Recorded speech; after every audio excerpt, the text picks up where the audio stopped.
로마서 15장 13절 한 절입니다. 다 함께 한 목소리로 봉독하겠습니다. 소망의 하나님이 모든 기쁨과 평강을 믿음 안에서 너희에게 충만하게 하사 성령의 능력으로 소망이 넘치게 하시기를 원합니다. 아멘. 기도합니다. 주님, 우리 주님께서는 저희들을 사랑하시기에 우리에게 우리 하나님이 주시는 참된 기쁨으로 기뻐하게 하실 것이며 하나님께서만 주시는 당신의 평강과 평안을 우리에게 허락해 주셔서 날마다 능력이 있는 삶을 살게 하실 줄로 믿습니다. 오늘 그와 같은 하나님의 놀라운 은혜와 사랑이 무엇인지를 이 말씀 통해서 들려주시기를 소원하며 예수님의 이름으로 기도드립니다. 아멘. 자, 오늘 로마서 강의 148번째 시간으로요, 계속해서 소망의 하나님이라는 제목으로 말씀을 나누는데, 오늘은 그리스도로 하늘의 문, 곧 생명의 문을 파라츠하라라는 그런 제목으로 함께 말씀을 나눕니다.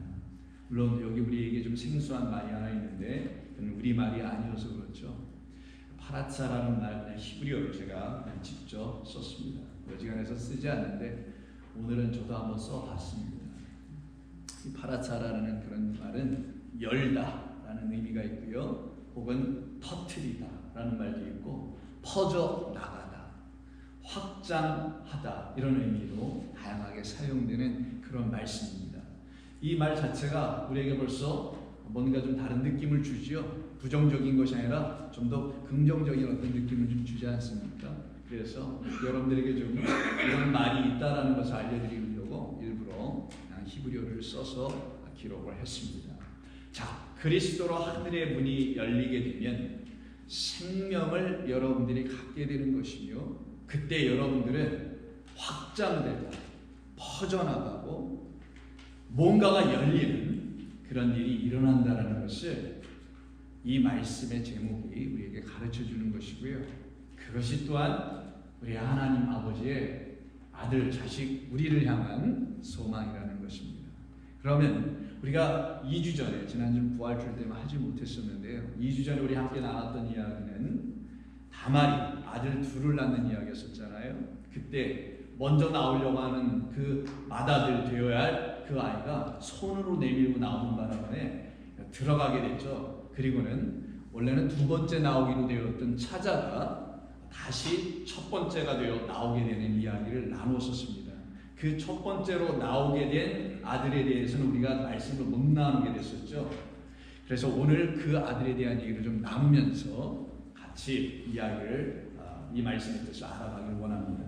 그래서 지난 시간에 것을 한번 보여주시면 이런 말씀이 있었습니다. 한번 보여주시죠. 그가 손을 도로 들이며 그의 아우가 나오는지라. 둘째가 나오는 거예요. 근데 이상하죠. 아우라고 했는데 먼저 나왔어요. 참 이상하게 썼습니다. 글을. 이유가 있겠죠. 산파가 이르되 네가 어찌하여 터트리고 나오느냐 하였으므로 그의 이름을 베레스라고 이름을 져줬어요. 이때 이 터트리다가 좀 전에 우리가 읽었던 파라츠라는 말이고요, 이렇게 터트리면서 나왔다 그래서 그의 이름을 페레스, 우리말로 그냥 베레스라고 불러줬다라는 거죠. 그래서 터트리고 문을 열고 퍼져나가는 이야기인데요. 자, 이 집에도 이렇게 쌍둥이가 나왔지만 지난주에 우리가 살펴봤던 그 이삭의 아들, 그 두 아들에게서도 쌍둥이로 나왔지 않습니까? 그때는 맏아들이 먼저 나왔어요, 에서가. 그때는 야곱 차자가 뒤늦게 나왔습니다. 근데 이게 여기서 역전이 돼가지고 바뀌어졌네요. 그럼 야곱의 이야기 속에도 이렇게 파랗차는 이야기들이 분명히 있어야만이 성경이 말씀하고 있는 것이 다 맞을 수밖에 없게 되죠. 증거하는 것이 온전한 증거를 해줄 수가 있겠다는 거예요. 그러면 창세기 28장에 보면은 이 두 형제가 이제 장성해가지고, 여러분 뭐 대략 소리는 아시는 것처럼 뭐 팥죽으로 뭐를 어떻게 했니, 뭐 옷을 어떻게 형을 입고 들어가가지고 뭐 어떻게 했니, 이거 대략 아시잖아요. 대략보다 좀 구체적으로 다 아시죠. 그래서는 장자권을 갖게 됐어요. 그래서 장자의 축복까지 아버지부터 다 받아버렸어요. 누가? 야곱이. 그래서 아니 화가 잔뜩 났던 그 형 에서가 이놈을 내가 그냥 두지 않겠다고 해서 그를 어떻게 해보려고 하는 살기가 아주 올랐었죠. 그래서 그 부모가 그 아들을 멀리 그 외가댁이죠, 그에게는 바단 하란이라는 외가댁으로 보내게 됩니다. 그래서 그가 집을 떠나요. 뭐 주랭랑치는 그런 모양처럼 보여지기도 합니다. 그때 그가 루스라는 지역에 가서 하룻밤을 유숙을 해요. 한 3일길 가니까 좀 피곤했겠죠. 거기서 하룻밤을 자는데 다음과 같은 일이 이런 일로 벌어지게 됩니다. 한 곳에 이르러는 해가 진지라 거기서 유숙 잠자려고 그곳에 한 돌을 가져다가 베개로 삼고 거기에 누워 자더니 라고 되어 있어요. 여러분 베개를 돌로 베고 자면 큰일 나는 거 여러분 아시죠? 예전에 우리 어렸을 때 집에 바닥에 맷돌이 있었어요. 다디미돌 같은 거, 다다다르게 다디미. 그거 베고 여름에 자면 뭐 돌아간다고 합니다. 막 입 돌아가고 너무 차가우니까 그 화강암이. 근데 요새 지금 이 밤중에 한기가 있는 그런 밖에서 이 돌을 베개로 베고 잤다라는 거예요. 먼저 우리가 잔다고 생각하니까 물론 잤습니다. 돌을 갖다가 베개로 잘 수 있어요. 근데 저 같으면 돌 위에다가 머리를 두지 않고 돌 위에 자기 보침 올리고 이렇게 머리를 댔겠죠. 그래야지 차갑지 않고 불편도 안 하지 않았을까 생각되는데 이때 이 돌을 베개로 삼았다라고 할 때 이 베개가 이게 잠자는 것이다 보니까 우리식으로 베개라고 번역을 했습니다만은 원래는 저기가 머리라는 걸로 기록이 되어 있어요. 그래서 이게 베개, 뭐 상황적으로는 베개 맞아요. 그러나 뭐를 베개로 취했느냐가 중요하다는 거예요. 성경은 이걸 얘기하고 싶었던 겁니다. 야곱에게 하나님은 찾아오셔서 이날 밤 찾아오셨잖아요.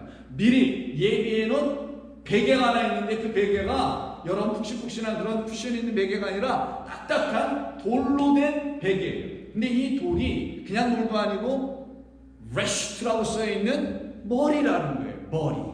그럼 하나님은 그에게 뭔가 그가 벨 수 있는 머리를 하나 이렇게 내주셨다는 얘기일 수 있겠네요.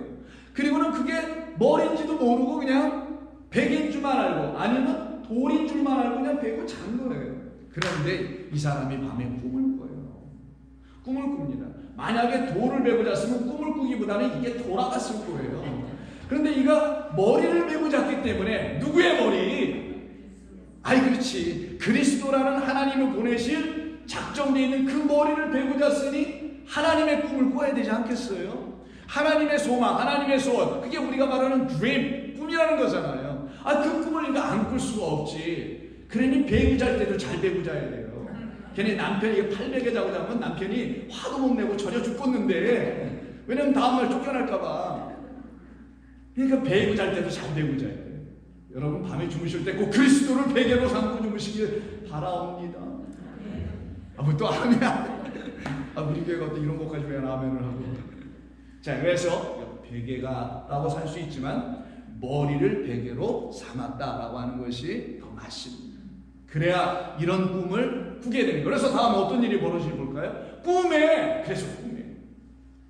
본즉 사닥다리가 땅 위에 이렇게 세워져 있는데 이게 어디를 향해 가냐면 남의 집 지붕이나 뭐 담장으로 이렇게 겨냥해서 간 게 아니라 하늘을 향해 올라가더라는 거예요. 그래서 시작은 땅에서 올라가는데 목표점이 어디냐면 하늘이었다는 거예요. 하늘을 향해 이게 막 올라가는 거예요. 여러분 하늘 향해서 사다리가 올라간다면 이 사다리가 도대체 무슨 사다리예요 이게? 이걸 사다리라고 해야 되는 게 맞아요? 이게 뭐라고 불러야 될까 이거 도대체? 좌우지간 그 꼭대기가 하늘에 닿을 정도로 원 사다리 꿈을 하나 꾸는 거예요. 그리고는 그게 전부가 아니라 또 본즉 그 외 하나가 더 보여지네. 하나님의 사자들이 그 위에서 오르라 내리라 하는 이 꿈을, 이 희한한 꿈을 꾸더라는 거예요. 그래서 이 사람이 어떻게 하겠어요? 놀라운 꿈을 꿨으니 이게 도대체 무슨 꿈이야? 신기하도다라고 생각하겠죠. 그리고 이 꿈에서 깨어났어요. 깨어나고서는 이가 어떤 일을 하는지 볼까요? 이런 일을 합니다. 17절 이에 두려워하여 이르되 두렵도다. 이곳은 좀 이상한 곳 같다. 이것은 다름이 아닌 하나님의 집이 분명할 거야. 이는 하늘의 문이로다라고 그가 깨고 나서 곧바로 말. 글쎄 저 같으면 저렇게 얘기 못할 것 같은데 역시 야곱이라 이렇게 얘기한 것 같아요. 본래는 성경이 야곱을 통하여 하나님이 말씀하시려고 하는 것을 대언하게 하는 것이었겠죠. 그래서 야곱도 이게 뭔 말인지 잘 모르고 했을 거고 우리도 이게 뭔 말인지 잘 모르고 읽거나 들었을 것이 분명히 맞아요. 그런데 여기에는 의미가 뜻이 담겨 있겠죠. 그러면 야곱의 꿈에 나타난 그 사다리와 그 사다리를 오르락내락하는 이 사자, 천사들이겠죠. 그 천사들이 있는 그곳이 다름 아닌 뭐가 되어야 된다는 거예요. 그렇지, 그곳은 하나님이 집이 되어야 된다는 거래. 그 하나님의 집은 여러분 아시잖아요. 어디에 어디가? 아니 좋은 교회라고 그래야지. 이왕이면 눈치도 없어요. 하나님이 계신 그곳, 자 보이는 곳은 교회일 수 있죠. 성전일 수 있죠. 그러나 여러분이잖아요. 여러분 안에 하나님의 집이지. 근데 그 하나님의 집을 그냥 뭐 장사치들이 이상하게 정도 다뤄가지고 예수님이 들어와서 채찍을 들고 회초리를 다 쫓아내셨던 이야기 아시잖아요. 이 집은 무슨 집이다? 내 아버지 기도하는 집이야. 그 집이에요. 그럼 그 집에는 반드시 어떤 게 있어야 돼요? 야곱의 꿈처럼 사다리도 있어야 돼요. 땅과 하늘이 연결되는 뭔가가 있어야 된다는 거예요. 그리고 그 땅과 하늘을 연결하는 사다리만 보면 저 사다리는 뭔고? 하고 끝나겠지. 뭐 소방관이 세우는 사다리야 뭐 하는 거예요? 알고 보니 그게 아니었던 거예요. 천사, 사자, 하나님의 말씀을 전하는 사자가 오르락내락하는 그런 사다리가 있는 곳이 하나님의 집이어야 되는 거예요. 그건 여러분 아니어야 되는 겁니다. 여러분 아니어야 된다는 게 아니라 in, within. 농담이에요. 여러분 아니어야지. 내 안에 저런 일이 있어야지. 어디 기웃기웃거리고 저런 데 엉나고 돌아다니다가 인생을 허비하고 시간을 낭비하고 이럴 게 아니죠. 그래서 하나님의 집이요. 그리고 한 발 더 나가서 그 하나님의 집에서 어떤 일이 벌어졌다고요? 하늘의 문이 열리는 일이 벌어졌다라는 얘기를 하려고 하늘의 문이로다. 그러면 하나님의 집이 되어야 될 성전이든 교회든 그리스도의 신부인 진짜 교회인 우리들에게는 하늘의 문이 있으며 그 문은 반드시 열려야 될 문이며 열린 그 문을 통해서는 그 사다리를 통하여 계단입니다. 통하여 누군가 오르락내리락 해야 돼. 매일매일 하나님의 말씀을 여러분들에게 공급해주는 주의 사자가 오르락내리락 해주는 줄로 여러분 믿으십니까? 그렇게 살아갔습니까? 지난 한 주간? 아니면 뭐 드라마나 열심히 좀 아니면 뭐 바빠서 일정이 있어서 다 괜찮아요. 그럴 수도 있어요. 저럴 수도 있고. 그러나 하나님의 문이 열려있는 그 집, 성도 한 사람 한 사람 안에는 반드시 저런 일이 일어나게 돼요. 그러니 하늘의 문은 써드린 것처럼 이미 여러분들 저거 읽으셨죠 다. 제가 말할 때 말씀이 내려오는 것이. 그리고 말씀된 여러분들은 그 통로를 통하여 또 올라가는 곳이어야 되지. 하늘의 말씀이 여러분에게 내려오니 여러분이 그 하늘의 말씀이 되어 하늘의 말씀이 된 여러분이 또 하늘로 올라가네. 이렇게 말을 빨리 할 수가. 그리스도라는 진리의 영이 그 위에서 내려요. 그래서 그가 뱉던 돌이 아까 여러분 답변하셨던 것처럼 돌베개가 아니에요. 야곱이 돌베개 전같이 찬송이 있습니다. 그러나 그 돌이 바로 그냥 돌이 아니었던 거죠. 우리에게 머리가 되어 오시기로 하셨던 모퉁이 새로운 머릿돌로 오신 그 돌이어야 되죠. 그래서 이 꿈을 꾸고는 어떻게 하는지 볼까요? 보십시오. 야곱이 일찍 일어났어요. 아침에. 그리고는 베개로 똑같이 머리로 삼았던 그 돌을 가져다가 이제는 기둥으로 세워버리네요. 아, 특이한 일을 하셔. 이 양반이 특이하네. 뭔 일을 하시는지 이걸 또 세워요. 그리고는 그 위에 기름을 부어요. 아, 이건 또 뭔 일이요? 곧 그곳 이름을 벳엘이라 불러더라. 아니, 이 사람이 왜 이렇게 한 건가 도대체? 여기서 중요한 키워드는 이 사람이 야곱인 걸 잊지 마셔야 합니다. 야곱은 다말이 낳던 두 번째 아들이어야 되지만 첫 번째로 나온 그 야곱, 그 누구야? 그 베레스와 자신은 같은 인물인 것을 기억하면서 이걸 바라보고 들어야 되는 거예요. 그렇기에 이 양반이 기둥으로 그걸 돌을 세워. 그러면 이게 돌 기둥을 세운 게 아니고 뭐 다른 걸 세우는 것 같아 보여요. 그리고는 베이트엘이라는 말인 베델이라는 말을 네가 여기다가 이름을 지어줘. 그게 바로 아까 하나님의 집이라는 집이에요. 근데 그건 약간 좀 다르다. 하나님의 단순한 집이 아니라 반드시 베이트엘이 돼요. 반드시 어떤 베이트엘이 되느냐? 그냥 엘이 아니라 하나님이 거하신 그런 집이 되어야 된다는 거예요. 그런 하나님의 생명이라는 양식이 공급되어야 되는 그런 베델이 되어야 된다는 거예요. 그래서 이가 세웁니다. 기둥을. 그리고는 기름을 부었어요. 그랬더니만 그곳이 하늘의 문이 됐다는 사실을 입증하고 있었던 거예요. 그래서 하늘의 문이 열리게 되는 그 사다리는 곧 다름 아닌 우리에게 찾아오시기로 되었던 약속의 그리스도라는 것을 말해주려고 했던 거고, 그분은 이 땅에 오셔서 반드시 하나님의 말씀을 온전하게 세우실 분이고, 그 세워진 말씀을 듣는 자들에게만 세워졌다라는 건 살아있는 말씀이라는 거예요. 생명을 주는 말씀을 들려주시는 그 그리스도가 우리에게 참된 말씀을 주실 때야만이 그는 저와 여러분들에게 비로소 머리가 되시고 주인이 되실 수 있는 거예요. 그러기에 그 그리스도는 여러분들 안에서 반드시 생명을 주는 살아계신 하나님으로 세워져 일어나 부활하여 서 계셔야 되는 겁니다. 그것을 알려주려고 거기다가 기름을 부은 거예요. 왜? 이분은 메시아입니다. 기름 부음을 받고 오셔야 될 분이니까. 그리고 이가 이렇게 세워놨습니다. 그리고 이게 전부가 아니었던 거예요. 이게 전부였다면 여기서 이야기가 끝나고 이상해질 거 아니겠어요? 그런데 이게 전부가 아닙니다. 그리고는 이와 같은 야곱이 이 상황을 보고 경험을 했잖아요. 그때 꿈에 하나님께서 나타나셔서 이에게 하셨던 말씀이 12절에 나오는데 다음과 같은 말씀을 합니다. 12절 한번 보죠. 또 먼저 여호와께서 그 위에서 서셔서 이르시기를 나는 여호와 너의 조부의 하나님 아브라함의 하나님이니 이삭의 하나님이라. 내가 누워있는 땅을 내가 너와 네 자손에게 줄 거야. 이런 약속을 해요. 이 사다리가 올려져 있는 그 꼭대기 위에 계신 여호와 하나님께서. 그리고는 다음 절에서 이런 말씀을 합니다. 내 자손이 땅의 티끌같이 되어 내가 서쪽으로 동쪽으로 북쪽과 남쪽으로 퍼져나가게 될 것이고 땅의 모든 족속이 너와 내 자손으로 말미암아 그때부터 복을 받게 됩니다. 그래서 야곱에게 베레스에게 똑같이 퍼져나가게 되는 약속을 담아 그들의 이름을 정해주셨던 것처럼 야곱에게도 이 약속이 정해지는 거예요. 이때 퍼져나가다가 발아칩니다. 이게 바로 발아치. 하나님께서 그에게 찾아오셔서 약속해 주신 것은 내가 너에게 하늘의 문을 열어주어 하늘에 있는 나라는 말씀이라는 그리스도를 너에게 영으로 기름으로 부어줄 것이고, 그러면 그 영이 너에게 들어오게 되는데 그 영이 너를 살려내는 생명의 말씀이 돼요.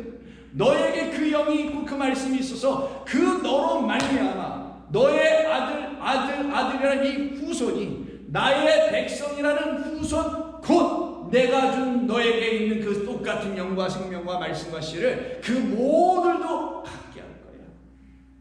이것이 하나님의 약속이었으며 이 약속은 하나님의 본래 소망과 소원과 뜻 안에 있었던 계획이었으며 이것을 하나님은 이루어 가시고 계시다는 그것을 알려주려고 성경에 수많은 스토리가 있는 것뿐입니다. 그 중에 어떤 스토리 하나를 여러분이 주위에서 듣고 아시게 되어도 모든 이야기는 다 똑같이 한 하나님을 증거하게 되어 있기 때문에 어디 이야기를 듣든 어느 말씀을 듣든 어느 말씀에서 여러분을 묵상을 하든 똑같이 이와 같은 역사가 여러분들에게 나타나야 하는 거예요. 그래서 이 약속을 본 하나님께서 퍼져나가게 한다니까 어떻게 이루어지시는지를 보여주셔야 될 거 아니에요. 그래서 어떻게 합니까? 이 땅에 있게 하지 않냐고 기금 보내서 그들을 전부 다 애굽으로 보내는 거예요. 애굽으로 보내서 그 땅에서 살게 만들어 버리시죠. 내려갈 때는 사람 수가 많지 않았어요. 아들 12에다가 뭐 등등등 해서 여러분 다 아시잖아요. 도합해갖고 몇 명 안 내려갑니다. 그것을 기록하는 것이 창세기에 끝난 그 다음 책인 출애굽기 첫 번째 1장 1절부터 5절에서 쭉 말씀을 하는데 한번 볼까요? 야곱과 함께 각각 자기 가족을 데리고 애굽에 이르니라. 이스라엘 아들들의 이름은 이러하니 등등등등 모두 70인이요 요셉은 이때 이미 애굽에 있었더라 라는 말로 시작합니다. 그리고 이들이 여기 도착을 했어요. 무려 70이에요. 70도 적은 건 아니에요. 적진 않지만 그렇다고 뭐 70이 뭐 많은 것도 아닙니다. 자, 숫자로 70이든 의미로 70이든 그거 여기서 잠시 내려놓고 70명이 내려갔어요. 그런데 이게 웬일? 날이 가면 갈수록 이들의 수가 불어나고 늘어나기 시작하네. 아, 이 집은 애들만 낳는지 왜 이렇게 애들이 자꾸만 늘어나는 거예요. 70이 점점 불어 일어나네요. 그랬더니만 요셉이 처음에 그 땅에 가 있을 때 그를 잘 알지도 못하는 어떤 어떤 다른 바로라는 왕이 이 땅을 지배하기 시작할 때 버리까 좀 안 되겠거든. 저들의 수가 너무 커지거든. 그래서 우리가 위협을 당할 것 같다는 위협의식을 느껴가지고 나름 대책을 세우는 이야기가 9절인가 어디 나올 겁니다. 보십시오. 9절이네. 그가 그 백성에게 이르되 이 백성 이스라엘 자손이 우리보다 많은 것만이면 괜찮아. 많은데 이렇게 다 도토리처럼 작으면 괜찮은데 또 키도 커, 힘도 세. 우리께 도토리 있어요. 맞아. 그럼 강하기까지 해요. 그래서 이건 안 되겠다. 이러다가 우리가 큰 위협을 당할지도 몰라. 그래서 네가 생각하고 머리를 쓰기 시작합니다. 그 머리 쓰는 이야기를 한번 다음에 볼까요? 뭐라고 쓰냐? 15절에 애굽왕이 히브리 산파 십부라라 하는 사람과 부하라 하는 두 사람에게 말하여. 하필 또 두 산파야. 두 증인, 두 선진자, 항상 둘이에요. 참 이상하죠, 하나님 하시는 일이. 하나님은 변함없으세요. 그냥 똑같아요. 이 두 산파에게 말을 하는 거예요. 근데 이 두 산파라는 이 산파라는 말이 본래는 얄라드라는 말이에요. 저게 얄라드가 뭐냐면 아버지가 되다 이런 말도 되고, 그럼 아버지가 된다는 건 씨를 갖고 있으니 아들을 낳을 수 있다는 의미예요. 그게 얄라드예요. 그럼 두 산파는 우리가 생각하는 midwifes라는 그 산파가 아니에요. 그 산파는 밖에서 어떻게 기다리는 거야. 그 아직 철없는 남편이 막 옆에서 막 어쩔 줄 모르고 있으면 되게 이런 거 아니에요. 그런 산파들 있잖아요. 왜? 도와주는 산파. 그런 산파가 아니라 이 산파는 아들을 낳게 해주는 산파라는 거예요. 이건 다른 거예요. 옆에서 도우미가 아니에요. 이 산파는 하나님께서 애굽 땅에서 동노릇하고 있는 이스라엘 백성들에게 약속하신 그 약속을 이루어내고 있다는 걸 증거로 보여준 그런 산파, 그런 두 증인이었다는 거예요. 그래서 아들들을 낳게 해버린 거지. 끊임없이 그래서 수가 늘고 강화해진 백성으로 자라나게 만드는 그런 산파니 하나님의 영을 가진 사람들이 분명히 맞아요. 마치 그 사닥다리에서 오르락내리락 했던 그 사자들과 다를 바가 없는 그런 산파 되어야만 한다는 걸 여러분이 미리 좀 알고 계시라고. 자, 이들에게 그 애굽 왕이 이렇게 말을 합니다. 뭐라고 말하는지 계속 한번 들어볼까요? 이르되 너희는 히브리 여인을 위하여 해산을 도울 때에 그 자리를 살펴서 아들이거든 그를 어떻게 해요? 아이고 세상에 죽이고 딸이거든 살려두라. 아들을 왜 죽이라는 거야 도대체 이 인간. 그럼 대략 아실 수 있잖아요. 아들을 낳으면 아들이 또 씨를 주니까 그 민족이 번성을 할 거 아니겠어요. 그런 의미에서 아들은 죽이라고 분명히 했을 것은 맞을 거예요. 이걸 역사적으로 이해하고 정치적으로 이해하면 그게 맞을 거예요. 그러나 우리는 한 번 더 생각해 봐야 돼요. 왜 아들을 죽이라고 했을까? 이 바로라는 왕이 왜 이스라엘 백성들, 약속의 백성들의 그 씨인 아들을 왜 죽이라고 했을까?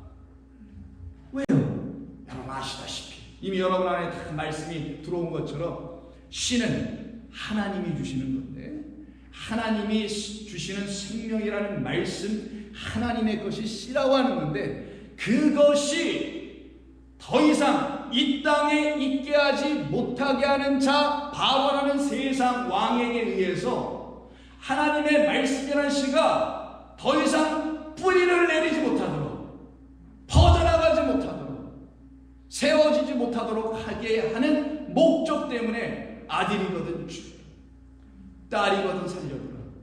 이게 세상 왕이 하는 일이요. 그러면 반대로 하늘의 왕은 어떻게 하실까요? 반대로 하지 않으실까요? 딸이면 아니지, 아들이어야 하지.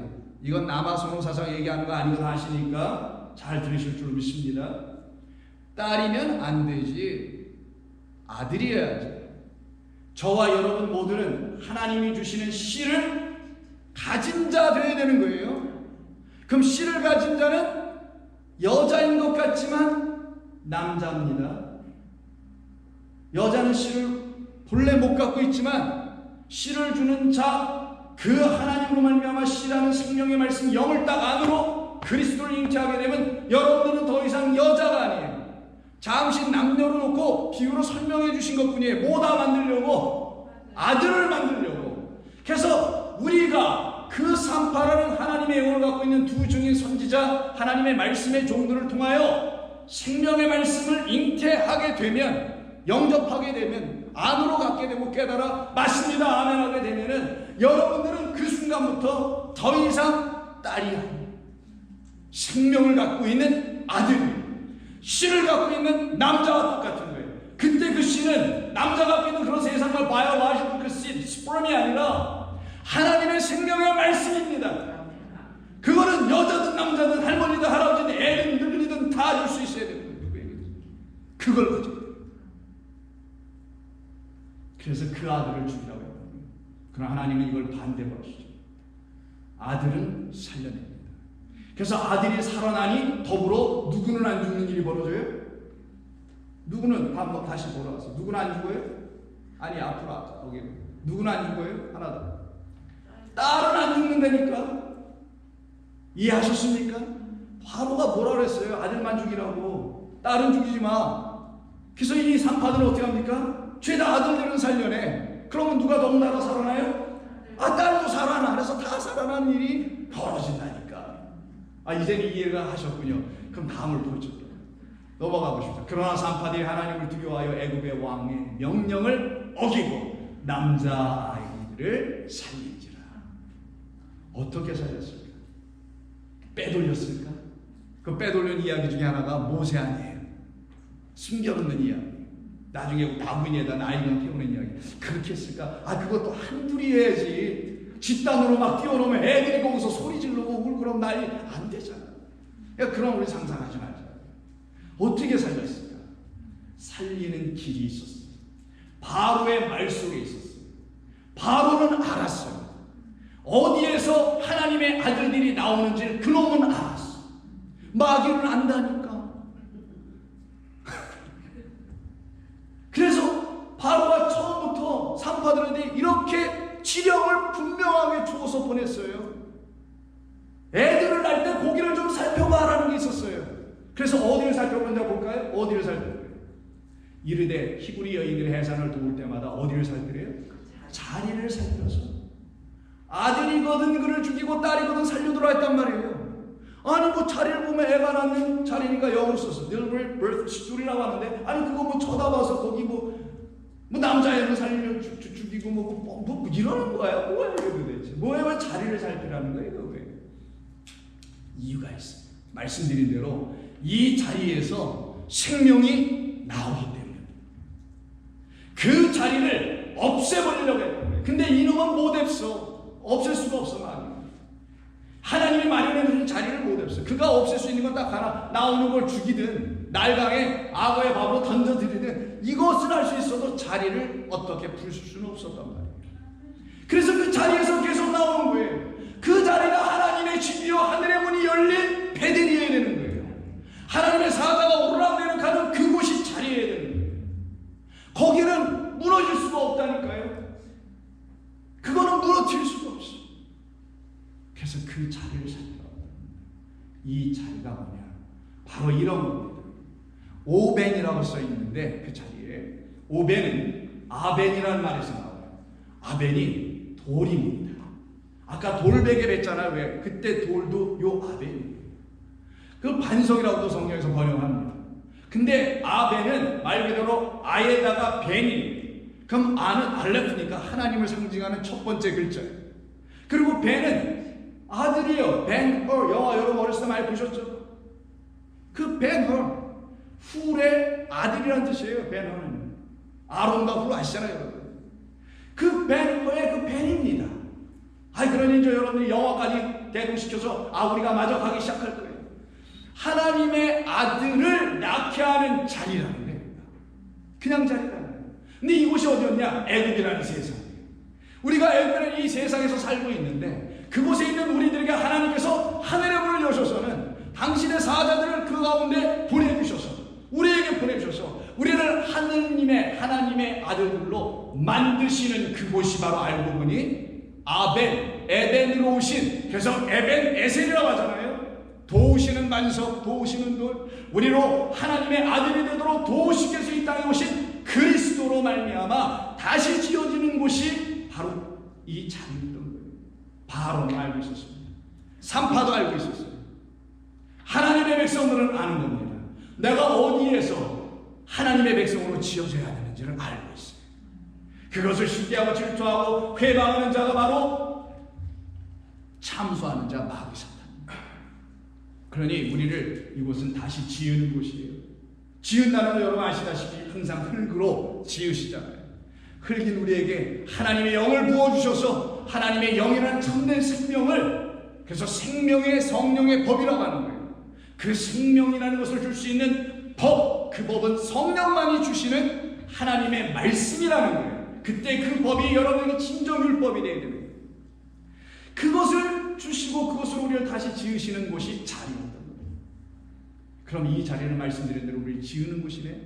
그래서 하나님은 흙으로 우리를 빚으시는 토기장이요, 우리는 그의 그릇이라 라고 말하는 거예요. 그래서 예레미야서를 한번 볼까요? 그래서 예레미야서 18장 2절 3절 보니까 너는 일어나 예레미야야 토기장의 집으로 가라.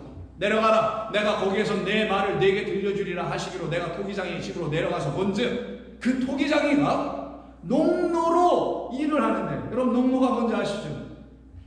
여러분 토기를 만드는 사람들이 진흙 한 덩어리를 이렇게 해가지고 어떤 판 위에다 올려놓잖아요.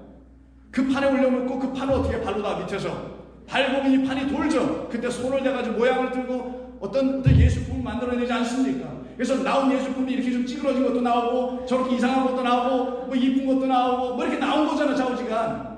자, 그때 이 돌아가는 이 판을 농노라고 하는데 돌림판이에요. 그것이 바로 오늘 본문에서 자리라는 말과 똑같은 말이에요. 성경에서 딱 두 군데만 나와요. 그러면 농노, 그것은 자리였으며 그것은 하나님께서 우리를 당신의 말씀이라는 영으로 다시 빚어 지어내시는 곳이에요. 이렇게 지어진 사람들이 여러분이에요. 이걸 예수 믿는 사람이다. 그들 안에는 세상이 알지 못하는 진짜 생명이라는 게 있어요. 그 생명 때문에 여러분들이 하루하루를 때로는 어려워도 버티고 살아나는 겁니다. 소망을 땅에 두지 않고 하늘에 두고 살아나는 거죠. 이 농로를 돌립니다. 그래서 뭐라고 하는지 보실까요? 진흙으로 만든 그릇이 도기장의 손에서 터지고 그가 그것으로 자기의 의견에 좋은 대로 다른 것으로 다시 만들더라. 하나님이 하시는 일을 누가 막을 수 있겠느냐라는 거죠. 우리를 지으시려고 하신 하나님의 그 사랑 안에 우리가 붙들려 있는데 누가 그 사랑을 우리에게서 끌어낼 수가 있겠는가? 없지. 그래서 다시 출애굽기 가서 보시면 이런 말이 나오는 거예요. 1장 18절에 애국 왕이 산파를 불러 그들에게 이르되 너희가 어찌하여 이러같이 남자들 죄다 살린 거야? 니 무슨 일이야 이게 도대체? 뒤에 말은 가로치고 애국 왕이 그냥 화가 잔뜩 나서 불러다. 니들도 알았냐 그 자리를? 이런 것이었겠죠. 아, 그게 농노였던 거 니들 알았어? 토기장이신 영원하신 그 파를, 그 하나님이 이스라엘 백성들을 애국 땅의 세상이라는 곳에서 다시 빚고 계시다는 그 자리인 거 니들도 알았어? 화가 나는 거예요. 그래가 뭐라고 답변하냐 들어볼까요? 산파가 바로에게 대답하여 이르기를 히브리 여인은 애국 여인과 같지 아니하고 질적으로 다르지. 예수 믿는 사람들이 세상 사람들과 다르지.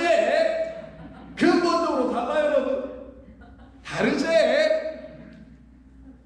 완전히 달라. 달라도 한참 달라. 히브리 여인은 애국 여인과 같지 않아. 비록 도토리일지라도 건장하며 못생겨서 할지라도 아름다운 향기가 뿜어나오며 자기 얘기하는 줄 다 아시고 들으세요. 이때 건장하여가 뭐 힘 좋다 건장하여가 아니고 하야 히브리어를 썼는데 살아있다라는 거예요.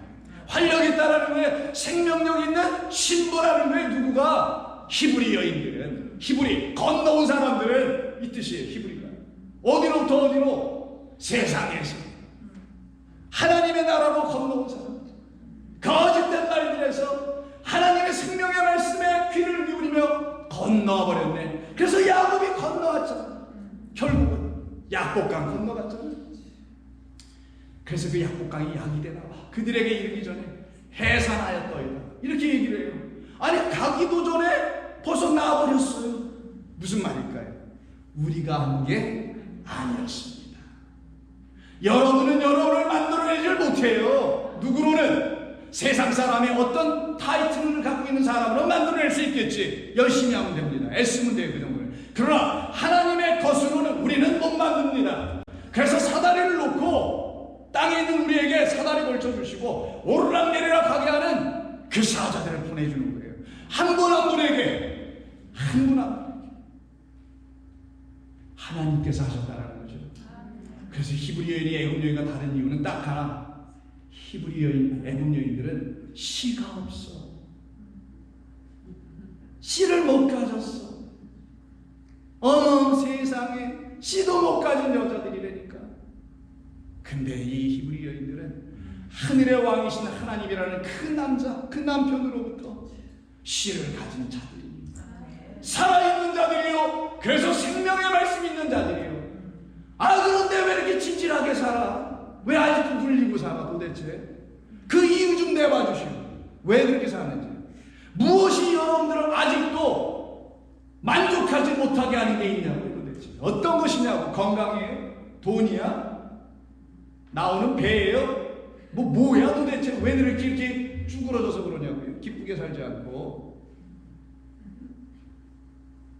그러지 말자고요. 좋은 게 다닐 건 그러지 말자고요. 그래서 다음을 보십시다. 20절에서 하나님이 그 산파들에게 은혜를 그래서 어떻게 해요? 베풀어 주셔서 그 백성은 번성하고 매우 강해졌다. 그럼 야곱에게 약속하신 그 약속이, 퍼져나가라는 약속이, 하늘의 문이 이들에게도 다 열릴 거라는 약속이, 파라츠, 베레스의 후손들이라는 것이 다 이루어지겠네요. 다 이루어져. 하나도 빠짐없이 이루어집니다. 그럼 이루어지면 어떤 일이 벌어져요? 또 계속 보십시다. 뭐라고 하는지. 그러나 학대를 받을수록 더욱 번성하여 퍼져 나가더라. 그래서 출애굽기는 퍼져 나가는 것을 전제하고 이들이 어떻게 퍼져나가 하나님의 나라까지 가는지를 그려주고 있는 게 출애굽기였던 거예요. 퍼져나가더라, 파라차하더라. 애굽 사람들이 이스라엘 자손으로 말미암아 심히 근심합니다. 근데 우리에게 근심이 사라지고 기쁨이 넘치는 생명이 있는 사람들이 되죠. 그래서 예수님께서 요한복음에서 이런 말씀을 하시는 겁니다. 또 이르시되 나다나엘아, 그 정도 가지고 놀래고 그래. 네가 무화과 나무 앉았다는 걸 내가 봤다는 거 갖고 이렇게 놀라고 그러면 내가 더 놀라지. 이걸 갖고 놀래야지. 하늘이 곧 열릴 건데 하나님의 사자들이 내 머리 위에, 인자 위에 오르락내리락 하는 것을 야곱처럼 너도 보게 될 거야. 이걸 보고 놀래야지. 이런 게 들어오지 않으니 엉뚱한 거 뭐 자라보고 수당 뚜껑 보고 뭐 서로 놀랬다고 하는데 그럼 되겠어요. 그럼 이때 하늘이 열렸다는 건 인자인 그리스도에게 열렸다는 거잖아요. 그리스도는 바로 그 야곱이 세운 돌 기둥이었다는 거고, 그것이 사다리였던 거고, 그 사다리를 통해 이 땅에 오신 분이 진리의 성령이라는 보혜사 당신이라는 것이고, 그러니 이분이 이 땅에 오셔서 당신의 하나님의 영이 있다는 걸 보여주는 사건도 한번 있어야 될 거 아니겠어요? 그것이 바로 세례예요. 예수님의 세례를 보면은 32절인가에 다음 같은 말씀이 있습니다. 요한이 또 증언하여 이르되 내가 보내 성령이 비둘기같이 하늘로부터 내려와서 그 위에 머물더라.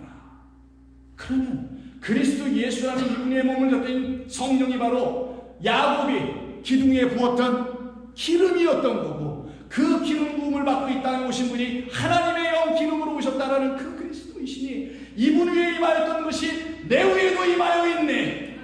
히브리 여인들에게는 다 임하여 있네. 그럼 그들 안에 무엇이 있을까? 내 안에 정말 하늘의 문이 열린 하나님의 진리, 거룩한 성령의 전이 여러분이 되어 있다면 여러분은 입증해 줘야 됩니다. 이건 말장난이 아니에요.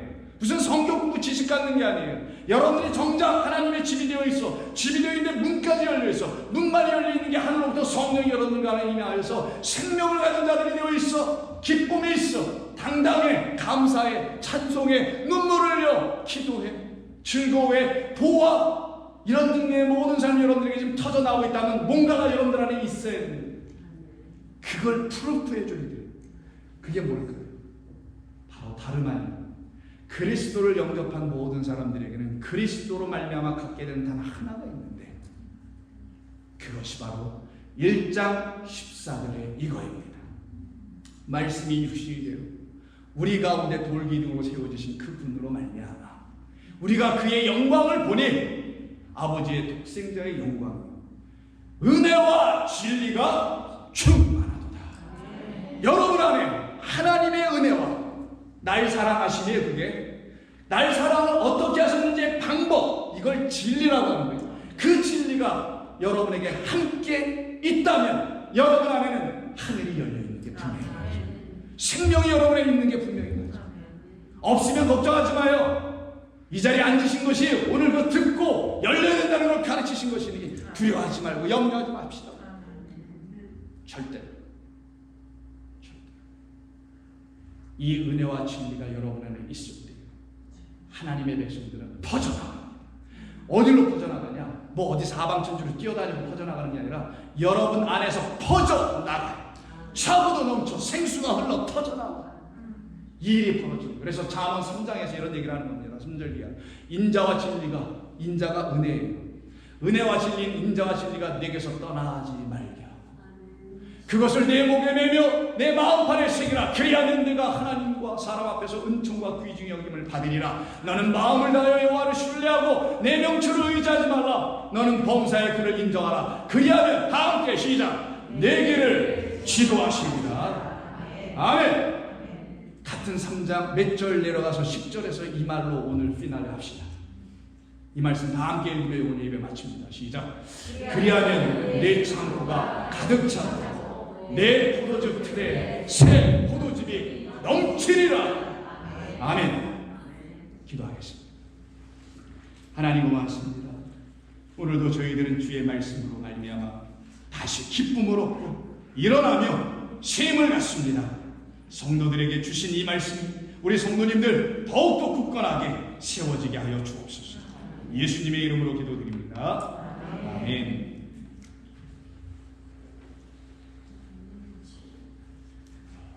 자, 우리 말씀 기억하시면서요, 찬송가 510장입니다. 찬송가 510장 같이 주님께 찬송 드리면서 예배 마칩니다.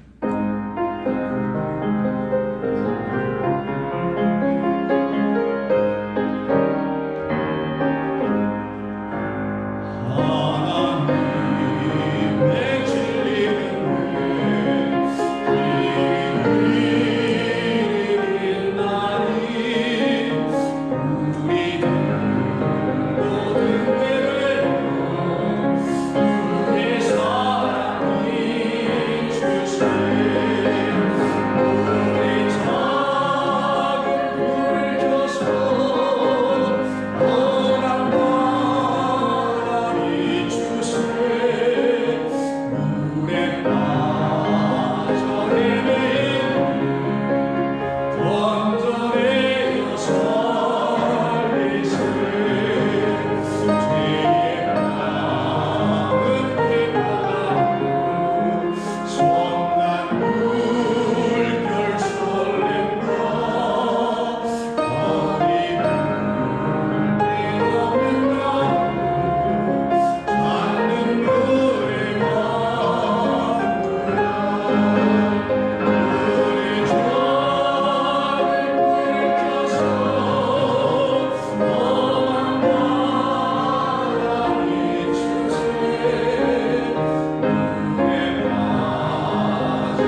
주님 앞에 부름을 받고 나와서 주의 영과 진리 안에서 예배드리게 하셨사오니 감사드립니다.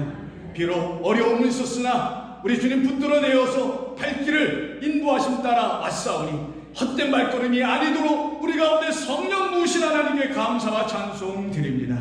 이제 우리를 살피시고 당신의 보좌 자리에서 우리를 다시 빚어내어 주심으로 말미암아 세상이 알 수 없는 영원하신 아버지의 기쁨과 소망과 사랑 안에 거하는 당신의 종들 되었사오니 그들의 머리 위에 지금부터 영원까지 함께 하시기를 간절히 축원하옵나이다. 아멘.